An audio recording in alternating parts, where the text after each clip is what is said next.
There are many types of disabilities. Individuals may have intellectual, physical, sensory, and/or mental illness. It must be remembered that with any disability, no two individuals will have the same type of disability and therefore will not have the same experiences. An intellectual disability can affect an individual around their learning, communication, and abilities in retaining information.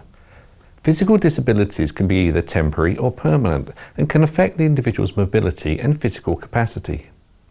Sensory disabilities can affect all the senses. This means their sight, smell, hearing, taste, touch, and spiritual awareness.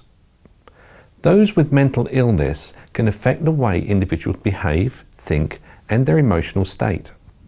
Each of these disabilities are individualized.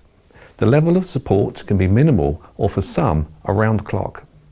For some individuals, their disability can affect their day-to-day living, working life, education and health. According to the NHS, in the UK there are over 14.6 million disabled people. 9% of children are disabled, 21% of working age adults are disabled, and 42% of pension age adults are disabled.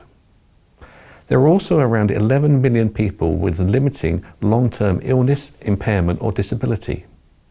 Impairments are the most commonly reported, and these affect individuals' mobility, lifting or carrying.